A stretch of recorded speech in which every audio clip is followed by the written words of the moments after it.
if I were to get two burgers in front of me now, one is plant-based, one is animal-based meat, what will the taste be like? The last time we ran a blind test like that, we didn't run it actually on the burger. We were running it on the kebab and the kafta. We asked a group of chefs, I think about 8 or 10 of them. We asked them if this kebab or if this kafta was lamb or beef. So some of the chefs were saying, yeah, this is lamb. Some were saying beef. Some who were a bit doubtful were saying, yeah, no, you're playing a trick on us. This is camel or gazelle. I don't know. Some funny stories like that. Not only consumers can't tell the difference, chefs can't tell the difference. Wow. Hello 100X listeners. Today we're joined by Mr. Edward Hamod, the CEO of Swiss Foods, a plant-based startup in the UAE. We'll explore how his son's illness sparked the creation behind his business, how he secured $6.5 million in seed round investments, and how his products today are available across more than 100 stores in the UAE.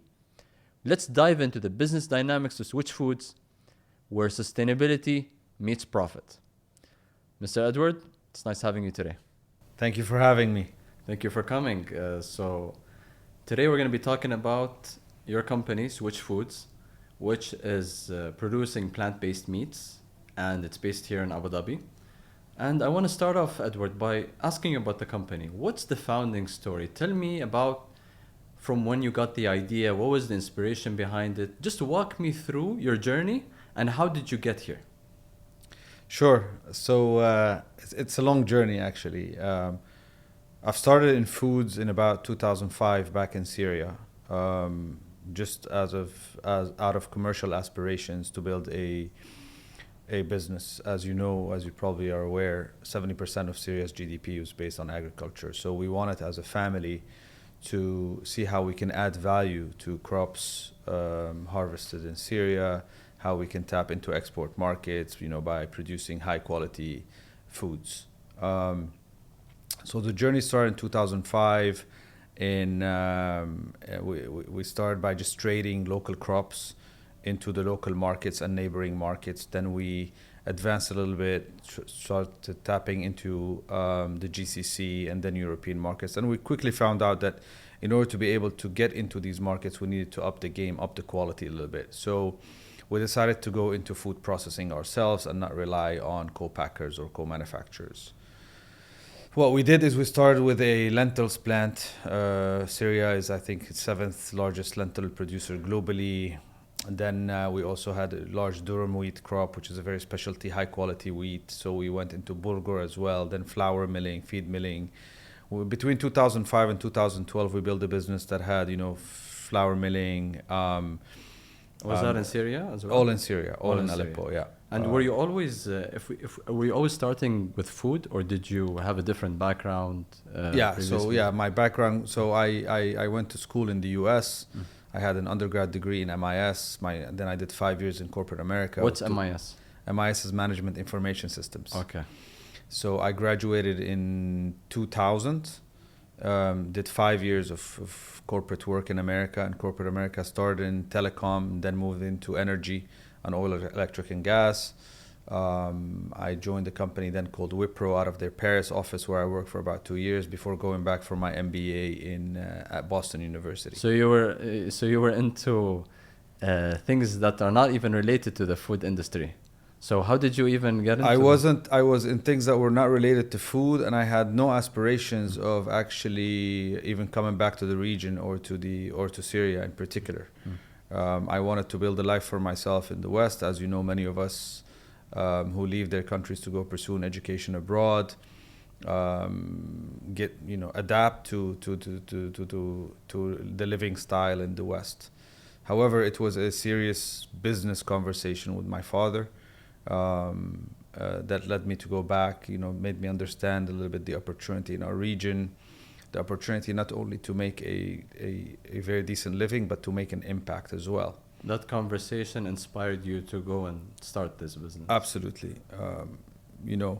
The fact that we had at the time, a decent sized family business that was aspiring for growth, that was profitable, that needed a third generation to take over and to expand.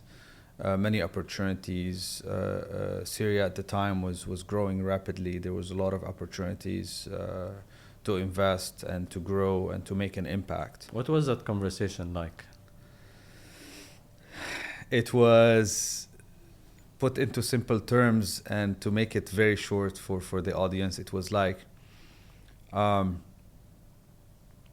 are you making now? I said I was making at the time probably $150,000 a year, which was a high salary for someone at my age, 24, 25, 23 probably. And he was like, okay, how much of that are you paying in taxes? How much are you spending? How much money do you really have in the bank? I said, Dad, what kind of question is that? I'm 23, why are you asking me what kind of money I have in the bank? He's like, no, let me know. And I said, I don't know, I probably have $10,000, $12,000 saved up. He's like, great, so you're worth $10,000, $12,000. I was like, why do you say that? I have an income. He's like, listen, I appreciate what you're doing. I appreciate your career aspirations. What's your end game? What do you want to be? Right?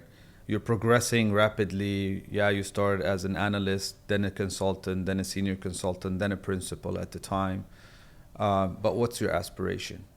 How much does your CEO make, right? When are you going to become a CEO? In maybe 10, 15, what's your competition? Very motivating. Right? Talk. Yeah. So we went through the numbers and I said, but Dad, I really don't want to go back to Syria. I don't really, I enjoy my life here in the US. I wanted to be successful. I wanted to build a big company. I wanted to be rich, right? I wanted to, these were my aspirations. And then from that point on, we went into the conversation, okay, if I go back, what's the proposition? What do I do? And then we went into the, socioeconomic aspect of it.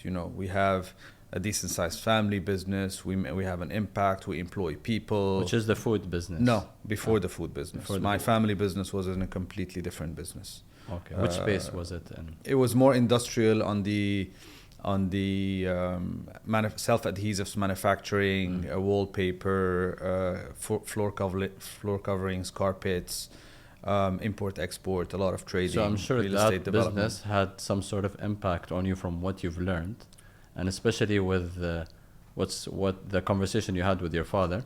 And from there, what happened was when you went to back to Syria and you got into the food business, what made you come to the UAE or in the GCC? What was the first entry to that market? So it's not only that conversation that made an impact. I grew up in a family business environment, in an entrepreneurial environment where we always wanted to grow and invest and make an impact. So that was just like the decision to go back, right? To come to the region. What made me come to the UAE is a totally different experience. So obviously, 2011, the crisis starts in Syria, and we left. Right, we're a business family, so we left. The natural progression was to go to Beirut, Lebanon, where we had a large part of our family living there from a long time. We had a property there, so we could live there, and the idea was to still try to run the business out of Lebanon in Syria. But as you know, over the next few months, the situation deteriorated, and I actually picked up luggage and I said, I'm done with the region. I don't want to be in a place where you had, to pack up and leave and go through turbulence every 10, 15, 20 years, whatever it is. So I had my wife, then I had my little daughter who was almost 2, and we picked up and left to the US, back again to the US. So after you came back to Syria, you went back to the US? Yes, I went back for 6 months. Okay. Trying to see if I can, start my life again in the US from scratch. And that's when I got a phone call from a family friend here in the UAE, proposing a project here in the UAE, an employment project at the time. And my first reaction was like, thank you very much. I'm now in the US. I want to settle here. I want to build for a future generation. And that's when the conversation started, was like, no, trust me, the UAE is different. We have, similar culture to that, in the Levant, but the proposition is very different. Come try it and see it for yourself. And that's when I packed my bags. My wife and kids stayed in the West, and I came here to investigate. And that was 11 years ago now. The rest is history, as they say. And this job offer, what was it related to exactly? Was it in the food industry? Yeah, so we didn't get to the job offer part because at that time I was still wanting to be an entrepreneur. I wanted to build something for myself. So the discussion was around establishing a company together that will serve some mandates around food security for a local Abu Dhabi company. So what ended up happening when I first came to the UAE is I set up shop with a few partners and dear friends. And we tried to continue trading, consulting in the food space for the UAE and the GCC as a whole. And how many years have you been doing that? So I did that between 2013 to 2015. Okay. In 2015, I was approached by another local large Emirati group that was one of the largest players in the animal feed, dairy, food processing spaces. And I accepted a role, again, a lot of back and forth. It was, again, a decision whether to be employed or remain independent. At that time, things made sense. And the size of the group, the exposure, the experience that I could get out of it was substantial. So you're working in big companies when it comes to the food industry. And between 2015 and 2021, I did, yes. And were you getting that much experience since it's a huge company and you're overlooking a lot of things? Do you think this really helped you a lot in vision when you went to build Switch Foods, which was started as a startup? Yeah, absolutely. Look, Switch Foods is the result of 20 to 25 years experience and even before, right? It's not 3 years experience or 2 years experience, what I got from a certain job or what I got from a certain project. It's the accumulation of my life's experience in not only in business, but in life in general. Because when we talk about Switch Foods, I'll tell you a little bit about the aspiration and the purpose behind Switch Foods. It's not necessarily 100% commercial. A lot of it is about the purpose and the impact that we make at Switch. But before that, yes, to go back to your question and to answer it correctly, yes, absolutely. Working for big groups, big companies, multinationals, even better, different geographies, helps shape an entrepreneur, helps put in policies, processes, procedures into their mind, governance, accountability. You're accountable to boards, you're accountable to shareholders, you're accountable to possibly family offices, depending what structure you're working in. But it teaches the entrepreneur or the potential founder a lot of the discipline that they need to put into any future business that they found. And I founded my first business in Syria in 2005, and I founded my last business here in 2021 in Abu Dhabi. So you have a lot of experience beforehand. And me in 2005 was a lot different from me in 2021, for sure. So now when you started Switch Foods, which just to get a recap, you produce plant-based meat, and this is very different than something in the region where we're only focused on eating animal-based meat. What inspired you to start this kind of company? Many things inspired me. So obviously plant-based meat was coming into, was becoming in trend around, the 2016, 2017 period. Where the UAE had appointed a food security minister for the first time, Her Excellency Mariam Maheri, and her team. And because of what I was managing at the time, I was invited to speak to her team and all of that. And that was the first time I got a feeling that the UAE's views on nutrition and food security were different than what we were accustomed to. or I have seen in my previous career. And so I was lucky enough to get the opportunity to speak to her and the team around her, who had very high aspirations for changing the food systems in the UAE, and making a global impact, or leading these food transformation. Past that, COVID came, right? And this is also where I understood the importance of producing food locally, right? From a product, from a process, from an availability and accessibility perspective. And I was trying to find the right project to invest in locally for food production. Because as you know well, this region is blessed with a lot of elements, right? Including natural elements. But, agriculture, soil, and environment is not cohesive to large-scale agriculture. So everything that I worked on, which is, flour milling, feed milling, needed large-scale crops, right? Whether it's soy, corn, wheat, barley, these are, large crops. So the idea was to try to find something with a high conversion rate that would sustain and would the environment, that wasn't dependent on large-scale agriculture. So the goal was to find something that wouldn't harm the environment? No, not at the time. It was about to negate the effect of the harsh environment in the UAE. So for example, if I wanted to build a flour mill or a feed mill or a pasta factory, right?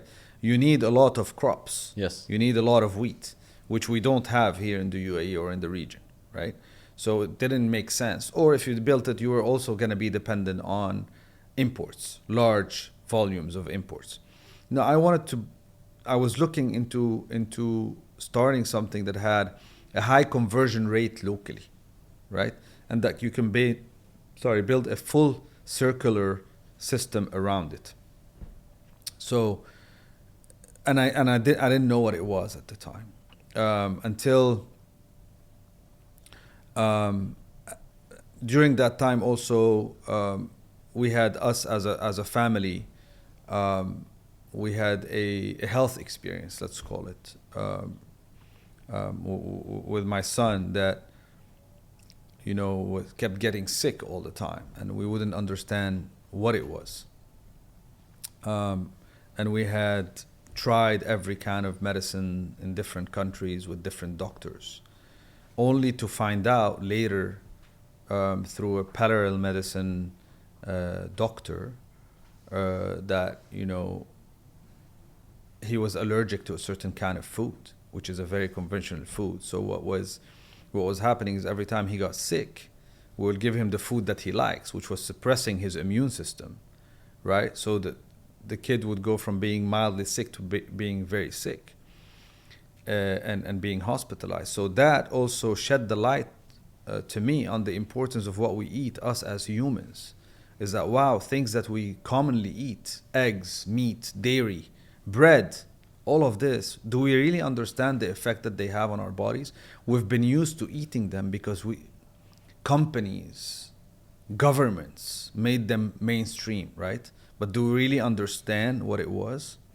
I remember also back in, 2017, can't remember the exact date, can't pinpoint it. I remember Kobe Bryant, God rest his soul, was here in DMCC. And he was talking that he never eats bread. And that bread, if it was to be labeled fairly to consumer, would have like a hazard sign on it. It's so bad for your body with all the GMO and the gluten. Anyways, so I started getting into these facts about food and what we eat. And the experience at home with my son led us to investigate everything that we eat. And we started understanding that all these processing, all these chemicals, all these additions we get into the food, into our food, with the only aspiration of making these foods cheaper, last longer, more available. Use lower quality ingredients. Yeah, all or most artificial ingredients, ultra processing in order to make them cheaper, last longer, and taste better, right? So all these MSGs, all these additions you add to your food. So all that research exposed everything Exposed to a you. part of food before food for me was a P&L, right? It was a commercial proposition. It was a way for me to make a profit, to make a living in a global industry, right? I never really understood the impact of my business. I understood the P&L. I never understood the impact it had on people that were consuming it. So you saw that side through your son. What happened through your son? You started researching and you saw the different side when it comes to... Absolutely. That was a big... So this is where we started us as a family to go deeper into what we ate, what we brought home, read labels correctly, investigate, not trust these big companies that want to just communicate what they want you to know, right? There's a lot behind of what we eat. And people should understand, today we talk about, the cancer rate, the diabetes rate, the heart problems, the cardiovascular disease. This is not the result of our... Yes, it's related to our lifestyle, maybe a little bit here and there, but it's mostly related to what kind of food, what we put in our bodies, right? So when we're eating what we're eating today, we shouldn't be surprised with the rate of cancer, with the rate of diabetes, with the rate of blood disease that we have today, and it's continuously increasing. I read the fact that they call chicken crispy instead of fried because marketing companies thought fried was such a negative word. So crispy sounds better and it sounds less harmful, even when they got focus groups together. No, I mean, if you want to go into food marketing today, the game is, the game is very, very advanced. Yes. And I experienced it firsthand, unfortunately. So today we are competing in Switch Foods against the meat industry. And the meat industry globally is a $1.4 trillion industry, right? So we're not competing against something small. But what keeps us going is the ambition and the aspiration and the dream that people are slowly getting more and more educated. They're trusting the founders, the young entrepreneurs, more than they're trusting the big players. They have learned over the years today, here the UAE, the GCC, we have a very young population, right? A population that is educated, that is aspired, that is in touch, that reads, that sees, that has access to the internet, to research. And so this young population is more interested in learning everything about their life, much more than their parents and obviously their grandparents. So that's what gives us the hope and the comfort that things will gradually change. In addition to the government's focus on leading this food transformation, as I said earlier. So we see ourselves as swimming with the current as opposed to countercurrent in how we see food, the future of food. The thing is that most people say that plant-based food does not taste as well as animal-based. Or let's say most people say that plant-based meat doesn't taste anywhere like animal-based meat. So what do you think of that? They're right. They're absolutely right. Why? Until 6 months ago, they were right. So when I looked at the opportunity of plant-based food or plant-based meat, I looked at myself first, right? And I said to myself, why don't I, as Edward, consume more plant-based food or plant-based meat, right? It's because I didn't like it. It didn't give me the same experience of the food I'm used to, right? And no matter what the health proposition of a product is or what the sustainability proposition of a product is, if it doesn't taste good, if you're not indulging in it, you're not going to repeat consume it, right? People in hospitals, right? People that are sick, they go to hospitals. The first day, when they're very sick, they eat hospital food. The second day, when they're feeling a little bit better, they start nagging about the hospital food, right? The third day, they cheat if they're feeling better, right? They'll grab a chocolate, they'll grab a juice, right? So what I'm telling you is that even sick people, a health and proposition means less to them if they cannot indulge and savor this food that they're consuming. Taste is very important. So this is why at Switch, the first thing I remind our team of every day is that, look, yes, we are a food tech company. Yes, we're creating tech. Yes, we have technology, but we are producing food, something that people are going to taste. The end consumer doesn't care, right, about your IP or your process or your technology. The end consumer cares about one thing. Does it taste good or it doesn't? Okay, that's number one. Let me just ask you a question. If I were to get 2 burgers in front of me now, one is plant-based, one is animal-based meat. Don't generalize. Let's say one is Switch Foods, yeah, versus a regular meat burger. Right. What will the taste be like? So you're talking about something that we do all the time. We run blind tests with consumer focus group. And what do they say? They like the Switch. Not only they can't tell the difference, most of them like the Switch burger better. And I will take you up on this challenge anytime you want. We got to try. You can bring food here, or you can come to our factory in Kizad, which is 25 minutes away from here. You can try the food yourself. You can give us, not only consumers can't tell the difference, chefs can't tell the difference. Wow. Right? So the last time we ran a blind test like that, we didn't run it actually on the burger. We were running it on the kebab and the kafta. And we asked a group of chefs, I think about 8 or 10 of them, I can't remember. Plant-based kebab, plant-based kafta. Yeah, for sure.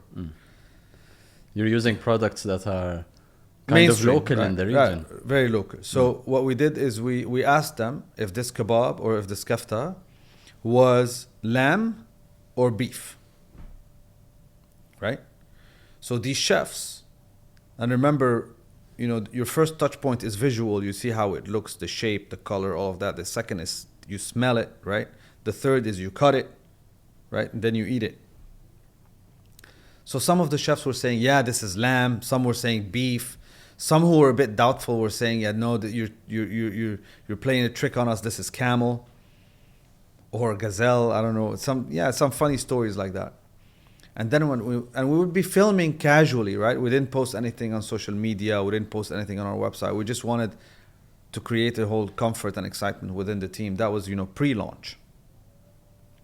And then one chef got really upset, and he said, he slammed on the table, and he said, I'm 65 years old. You guys are jokers. You're making fun of me.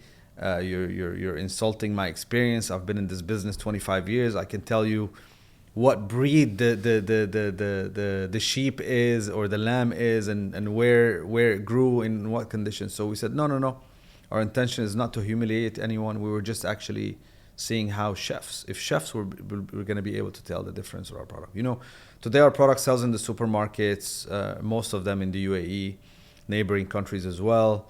We're on many restaurant menus, and the feedback that we get is that the product is exceptional. Is it really that much healthier, plant-based meat versus animal? Is it really much healthier, or is it just a minor difference? Because I know there's a market for vegetarians, for vegans. What is plant-based meat when it comes to my health? So you don't need to believe me. You need to believe much more credible sources than me.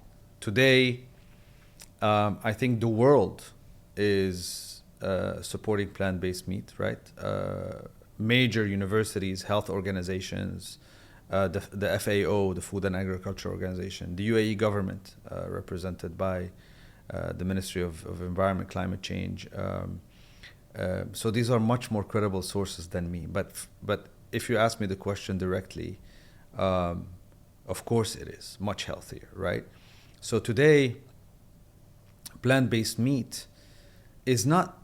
So we don't, at Switch, we don't want to convince people to become vegans or vegetarians. We don't want to change your lifestyle. All we're trying to do is provide you with a tool to reduce your meat intake, to consume a healthier product without compromising on the taste or the experience, right? You want to eat meat? continue to eat it. Just don't eat it 6 times or 7 times a week or 5 times a week. Eat it twice a week, eat it twice a month, eat it once a month, right? And if you feel like a kafta sandwich, right, or a burger or a spaghetti bolognese, you don't need to have it with meat if you get the same experience with Swiss, right? Why would you do that? So, first of all, being plant-based means zero cholesterol, right? It means zero animal hormones, right? Zero antibiotics that goes into, you know, what we feed those animals, right? About 55 to 60% less saturated fat, no trans fat, right? So I can continue on and on. High protein content, a third of the fat content of meat, half the calories, and I continue on and on and on and on. But I hope you were convinced after just the hormones and the antibiotics. And the products at Switch Food, are they're kebab, they're kofta, what else? So when we went into Switch, we looked at the market for plant-based meats, which was growing organically without any communication, awareness, trade promotion in the category. And with the fact, when we looked at it, with the fact that there was no product market fit, right? So what we saw on the shelves of a Spinneys or a Carrefour was burgers and sausages and nuggets, right?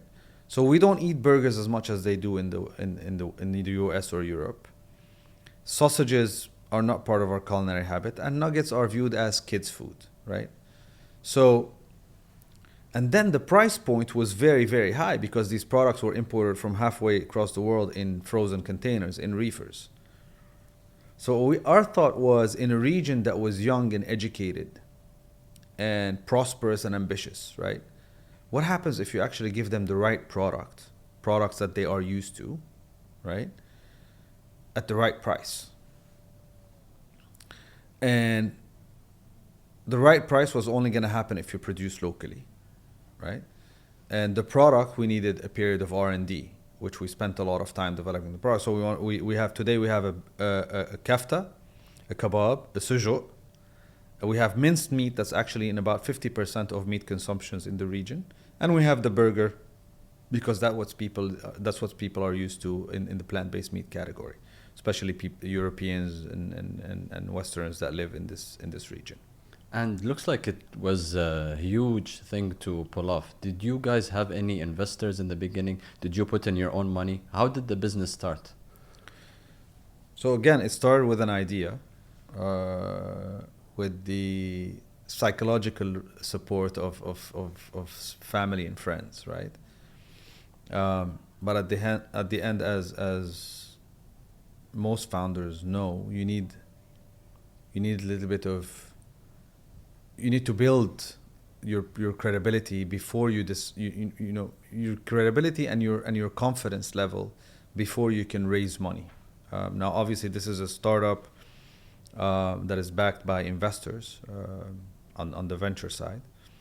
But before we did that, so I started, in about July 2021 again, reached out to my network, everybody that I knew in the food industries in the UAE, outside the UAE, to try to get understanding of what this, what this product was and how can we build a healthy and sustainable one that's at the same time nutritious and not harmful. So my journey took me to Turkey, then from here to the US, from Turkey to the US, to Canada, back to Europe, met different, food engineers, food scientists, doctors, government authorities, universities. And you were traveling to all these places on your own budget? At the time, yes. Yeah, on my own budget. On your own budget, researching. Yeah, researching, paying for particular projects. You really believed in the idea so much that you were going through that? Believed in the idea so much, I don't know at that time. But I was, like everything I do in life, I give it my all, right? So if I was going to drop, when I really, really was convinced that I could not do it, that there was nothing more to be done. And I wasn't at that point. And, I had much darker days in my journey at Switch post that time. That time was still, The amount of spent was manageable. Yes, it was my own money. It was depleting my resources, but there was still hope. There was still, I could still see things happen. And then obviously, by the beginning of 2022, I decided that, there is potential, right? With the help of also some friends and advisors, family members, potential investors at the time. So we incorporated in Switch, and we went and we raised money. We raised the first round of $6.5 million. Half of it is from the US. Food companies in the US? Investors. Investors. Yes, what kind of investors were they? Funds, investment funds. Investment funds. Okay. Right. And then in my journey in Abu Dhabi, there was some... But before we go further, $6.5 million, that's a huge amount to get from investors. It's a seed round, right? So it was based on an idea. Based on an idea. Right. So you got $6.5 million dirhams? Dollars. You got $6.5 million from just wood, an idea. Knock on wood. Knock on wood, from just an idea. How did you do that? Not just an idea. I mean, we had... The conversation that you have with investors is... And a dear friend of mine who later became an investor, or an investor who became a dear friend of mine, told me, listen, after I went through my pitch and I went through my 10 slides or 15 slides, I can't remember at a time, he said, Ed, listen, it's very simple. We like your region, 5%. We like your space, your industry, that's another 5%. We like your business model, that's another 5%. And 85% is we're investing in you. We know that you're going to be able to look after our money better than we do, right? And 10,000 things are going to change from what you just presented to us. But we trust that you're going to find a way to tackle each one of them and find a solution for each one of them. They believed in you as a founder. They have to believe in you. They have to believe in your... So they have to believe in you as a person. They have to believe in your track record. They have to believe in your core values and principles of who you are as a person, right? They're giving you their money, right? And at the beginning, it's based on a safe note, which is it's a simple agreement for future equity. So they don't have a lot of... they're trusting the founder. They're trusting the founder. And this is a big responsibility. And how you treat this money is how your investors view you, how much time you put, how much effort you put. The biggest responsibility I have at Switch is my investors' money. It's not my responsibility to my family. It's not my responsibility to myself. It's not my responsibility to my employees. It's my responsibility to my investors who believed in me, who trusted me.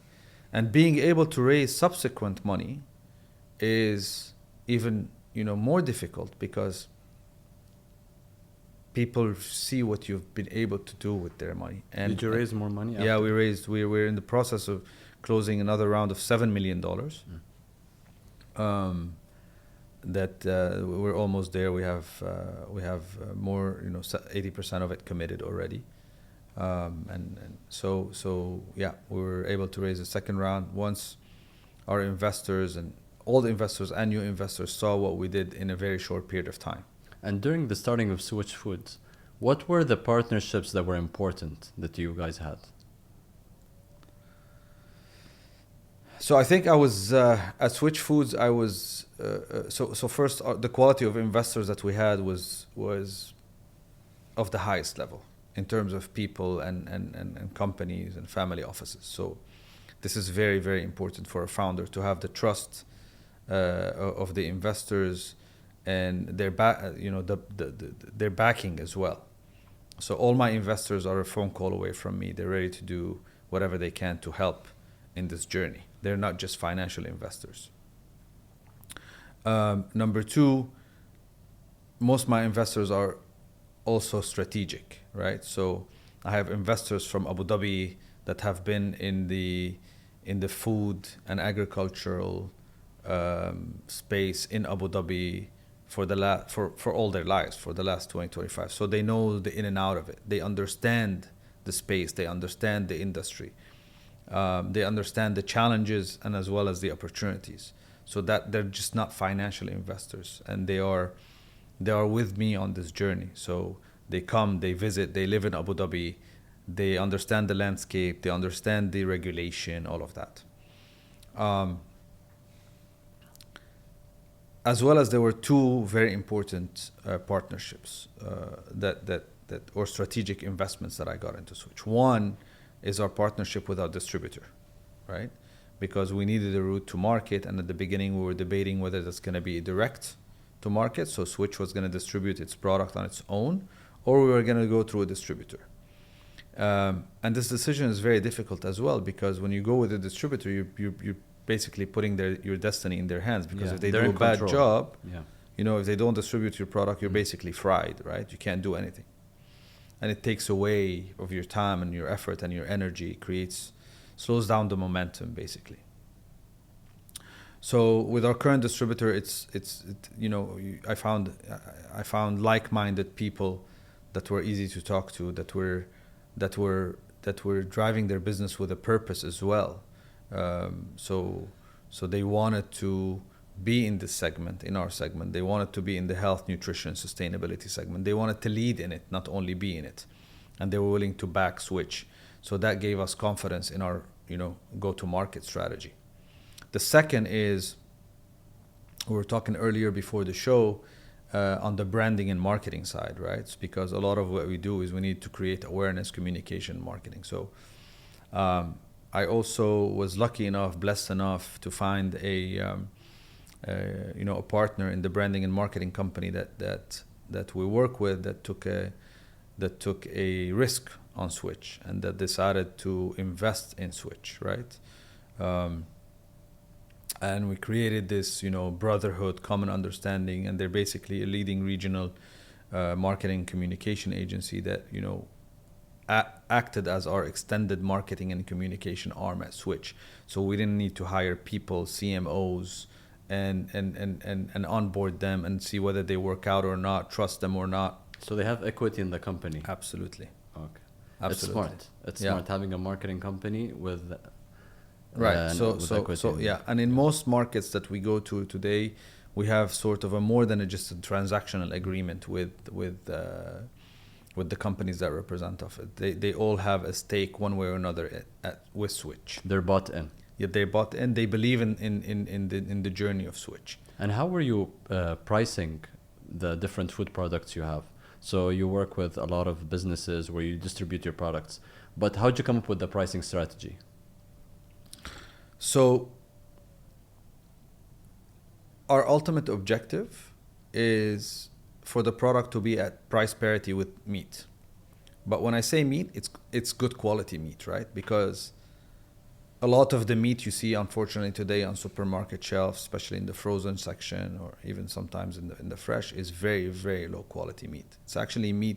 It's actually, most of it is not meat, right? So you see a lot of soy injected into meat, vegetable protein, all of that in order to make it that cheap, right? So today off supermarket shelves, you pick up a lot of meat products, and if you read on the back of the label, it says contains soy, for example. It doesn't just contain soy, it contains like 35-40% of soy, right? To make it cheaper. And soy is bad for you. It's not meat, right? Our product don't contain soy.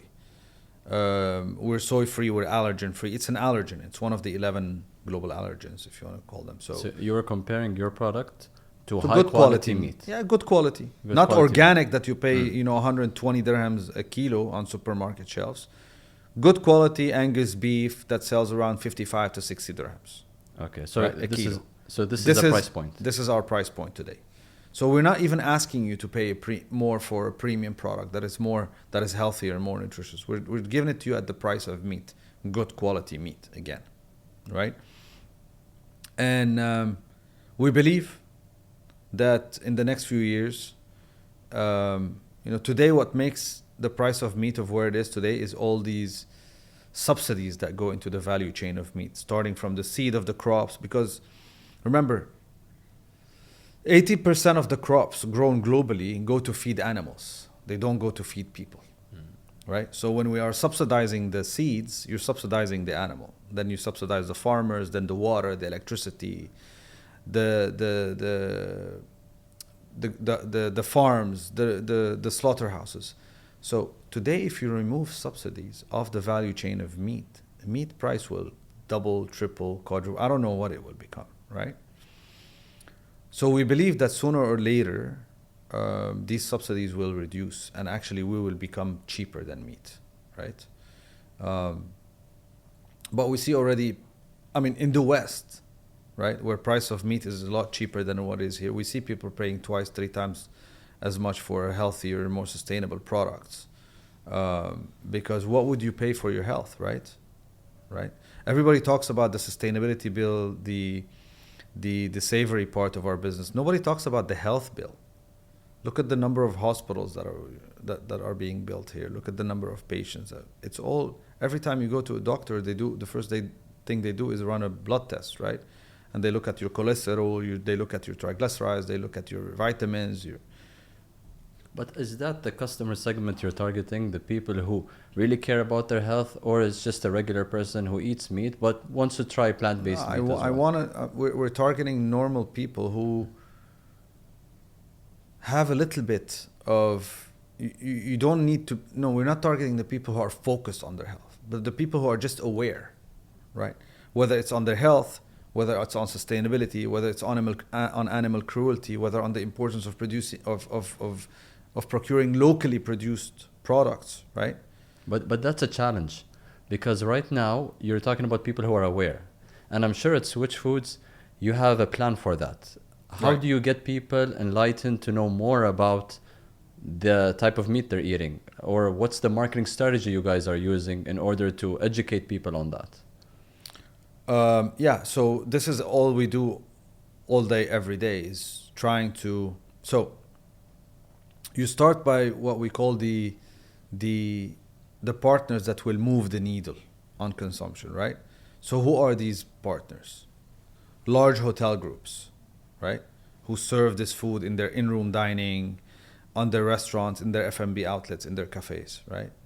Catering companies, right? And we see catering companies that are wanting to include more and more vegetarian or plant-based options because there's demand for it, right? Airlines, Etihad, Emirates, right? They're all, talking about their carbon footprint and all of that. Well, you know how much carbon you can reduce your carbon footprint by sourcing your food locally that is also sustainable? It's a big point.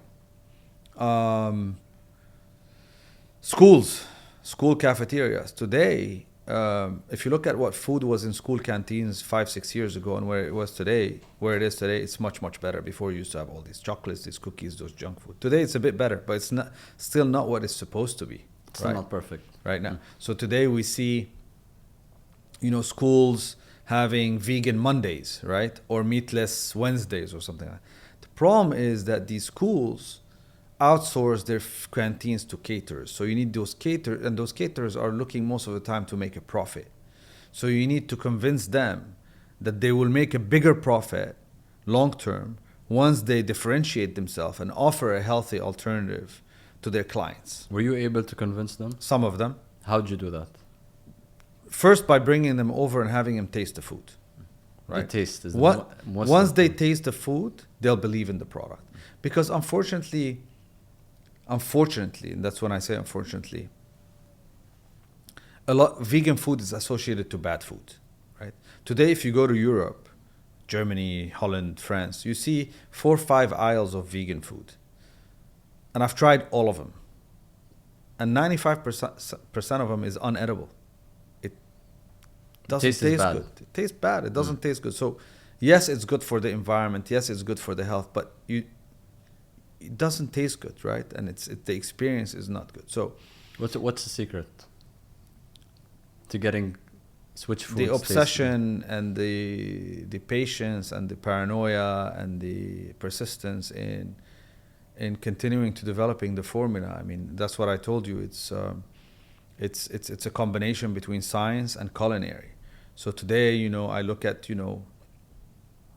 companies in our industry, and all of them, most of them tell me, yeah, we have 50 PhDs 20 food scientists, flavorists, all of that. This is great, but I'm proud to say that I have more culinary chefs, people from the culinary side of the business than the science. The science side of the business, we continue to improve slowly, but it's never more important than the culinary side. The food needs to look great, cook great, smell great, and taste great. The science is the underlying denominator of all of these touch points. But if the food doesn't taste good, I can have a conversation with you for an hour trying to convince you that Swiss tastes good. And you're going to doubt. And even after an hour, you'll still leave with a doubt in your mind. It'll take me 5 minutes to give you a kafta skewer, or to give you a burger, or to give you a bolognese or a lasagna cooked with Swiss, and you'll taste it and you're like, this tastes amazing. Conversation is done. Do you distribute samples as a marketing strategy? We do that all the time. In fact, we're running sampling activities at Spinnis right now as we're speaking. We need to try that. Absolutely. And absolutely. So yeah, we do a lot of sampling at point of sales. We do a lot of events and activations with the restaurants that we work with the hotel groups that we work with. We participate in food exhibitions, where we also have live cooking stations for people to, because we see it in the supermarket aisle. People can walk by the aisle and not witness Swiss. And then if we have just a small sampling stand, people taste it. They're like, this is great. And then when they eat it at home, and they feel great after eating, so you're not heavy, you're not bloated, you don't have the guilt of the fat, and you can sleep well at night, digest very easily. Then you buy it again and again. It seems like you spent so much money into research, marketing. You have a huge facility in Abu Dhabi, producing all that type of food, and you have a lot of partners. Is the company profitable today? No, it's not. We just launched in June, right? And like you said,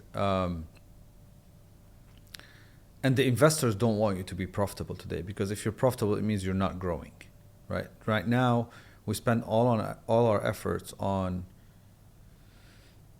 continuing our R&D to launch new products. So now very soon you'll hear about us going into chicken, right? The chicken. So today everything we have in our product range is around meat. So kafta, kebab, sujo, minced, and burgers are all meat. We're gonna go into chicken. So you're gonna see a chicken shawarma coming out of Swiss, but not a mediocre chicken shawarma. It's gonna be a chicken shawarma where, again, you're not gonna be able to taste the difference, right?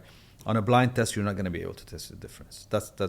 We're going to have some what did you call them? Crispy chicken. Yeah. So we're going to have these products that also will provide you with the same experience, but on a much healthier and sustainable scale. So we're not profitable. We will be, the more market we go into, and the more volume we build, the faster we'll be profitable. And hopefully that will be not very far in the future. So you're expecting to be profitable within how long exactly? We're trying to be, we're trying to break even within the next 12 months. In the next 12 months to break even. Yeah. And then from there, okay. Yeah. And we have also a very aggressive expansion plan. So we'll see. We'll see how much weight we put on for profitability versus expansion. And why do you choose Abu Dhabi exactly? You started the business in Abu Dhabi, a huge facility here. Why this city? So, since I came to the UAE, most of the business that I've done has been in Abu Dhabi. So, and obviously Abu Dhabi pays very close attention to food and agriculture. If you look at the amount of farms and cattle and food production facilities in the UAE, most of them are in Abu Dhabi. Number two is Abu Dhabi also values production and manufacturing. So I've always saw Dubai as a great trading hub. Or other Emirates, other areas as great trading hubs, in and out, very well set up commercially. But when you're investing in fixed assets and manufacturing, you need an ecosystem that supports local manufacturing, right? So you need support from an infrastructure perspective, from a financial services perspective, from a policy perspective, from a regulation perspective, right? Because you're investing you're not just opening a license or a trade shop or a flexi desk or an office, or you know what I mean? You're heavy on assets. So you need the long term. And you need to understand that also, or to have the confidence that the regulator believes in the long term. So obviously, where we are in Kizad offers, superior infrastructure landscape, right? The infrastructure was just great. They were also very supportive in terms of making things happen. So I'm never gonna say that things were smooth. Some were smooth, some were not. But the people of whom I had contact with wanted to make things happen. And that's important. The intention and the mindset is there to make things happen. And this is where when I meet other investors or other entrepreneurs or other founders and they tell me, yeah, this is going wrong, this is going wrong, I said, okay, a lot of things are gonna go wrong, but find the people who are gonna solve these issues for you. And there is the mentality over here that people wanna solve things for you, especially if you're a big investor in something that the country can be proud of.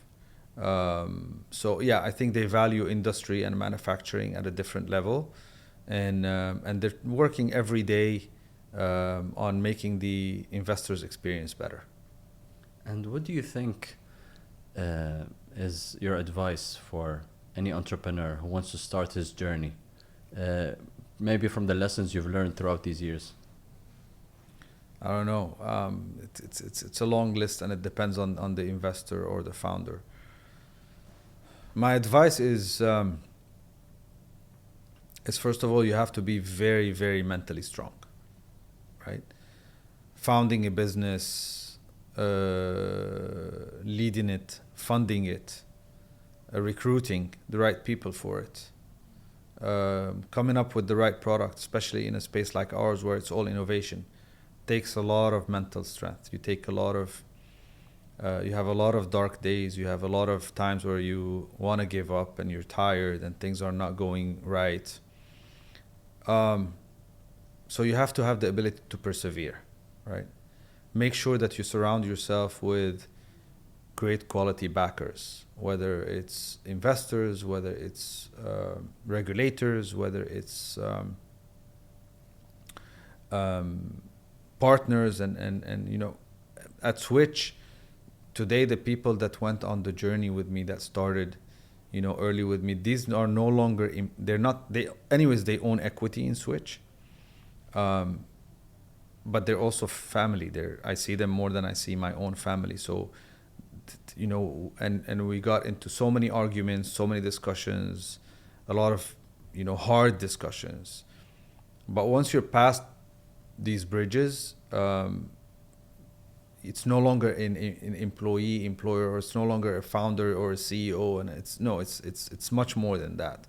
Of course, you have to run the business with certain governance but it's much more. So again, persevere, have the mental strength, choose the right partners, whether it's from the investor side and from the team side, and never compromise on your values. Right, because your investors and your backers are banking on your values, on your principles, right? So if they see you change them throughout the journey, and you will have a lot of opportunities where these values are being tested. Your patience is being tested, your integrity is being tested, your management skills are being tested, your leadership skills are being tested, and a lot of times you have no one to go to. You have to make that decision right there and then. So make the ones that align with your values, and people will be fine with them. What's your vision for the future of Switch Foods, Edward? Where do you see the company going? So we are trying to create the plant-based alternative ecosystem in the region. We want to lead in it. We want to be the best, the biggest, the fastest, the largest. Are you leading now? I'm sorry? We Are are. you? We are. Yeah, definitely. Some numbers show that we're leading. In some categories more than most, but we've only, our numbers for a 6-month-old company are very good in terms of market share, but we don't care about the market share because the category, we want to create the category. And the competition? We want to create the business. The competition? There's always competition in everything we do. We're lucky enough to not have as much competition as other industries, right? We're not in meat, we're not in poultry, we're not in, I don't know, canned foods, we're not in juices, we're not in dairy, right? We're in a very specialized category where a lot of innovation and research goes into, right? So we're lucky on that front. But again, who's our competition? It's not the other plant-based meat players. It's the meat itself, right? So I'm not looking at how much I'm selling in my category or how much am I selling vis-a-vis the meat versus wheat? How much is plant-based meat selling versus burger selling versus conventional meat burger?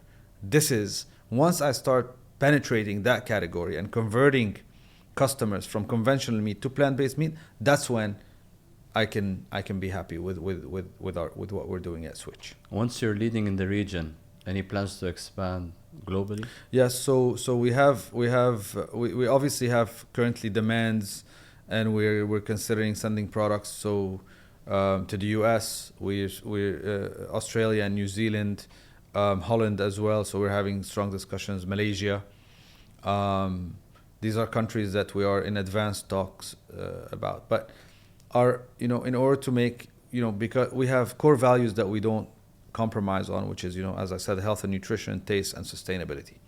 So in order for the product to remain sustainable, we need to be producing in all major markets that we want to operate in, right? So our ambitions for our future rounds is to raise capital to invest in operating facilities in all the markets that we're gonna be in. Edward, before wrapping up, I want to ask you, what personal sacrifices have you done as a successful entrepreneur today? You sacrificed a lot. Tell me more about that. Yeah, obviously, I can't even count the sacrifices, right? It's very important on an entrepreneur journey to be blessed with a family that supports that vision or the purpose, right? Because the business takes you away from everything, right? So I lost a lot of friends. I lost a lot of contacts. I can no longer be involved socially. How'd you lose your friends? You just don't have time, right? You just don't have time for them. You're involved. You're so involved in your business. That's all you think about, day and night. No other conversation or subject means anything to you. Family. So you end up spending a lot. One of the things that I enjoyed the most is spending, time with my wife and kids, whether it was traveling, whether it's on weekends. You find yourself finding less and less time. And even when you're with them, you're really not with them. Your mind is somewhere else. A lot of times I found myself in having lunch and someone like my wife telling me, just leave, just go back to the office. Don't worry, just because you're here, but you're not present. You're here physically, but you're not present. You're traveling all the time. Self-confidence. You don't know. You have times where you're doubting and you don't know how your investors, your consumers, even your employees perceive you. So you sacrifice, I don't know, probably health-wise, mental health-wise, you sacrifice a lot as well. It's a long journey. It's a very difficult journey. But yeah, I would say if I look back today at the last, 3 years, it's time passes very quickly and you lose that time with your loved ones, with yourself, things that I like to do a lot. So I used to play a lot of sports. I used to travel a lot. Now when I travel, I travel for business, to be honest. In the last 3 years, maybe I took 1 week off and it wasn't really off. I don't do sports. I don't go to the movie. A lot of leisure things that I used to do to take my mind off work. You need to put them on the back burner when you're on a journey like this. Sacrificing friends, family, time for yourself as an entrepreneur. And that's not to talk about money as well, because what I used to earn, obviously, and continuously, even today, I had a call from a recruiter asking me to go lead a huge company, in Saudi. And and today, as a founder, you don't even cover your costs. So you're spending out of your own pockets. You asked me how much I invested in the beginning, but that's nothing over what I accumulated in cost over the past 2.5 years, because you don't make a salary, right? You're making very little money. So yeah, financially you sacrifice a lot, with the big vision and the big aspiration of one day becoming big, to be able to afford salary and hopefully have an evaluation in the company itself. So it was worth it, sacrificing it all.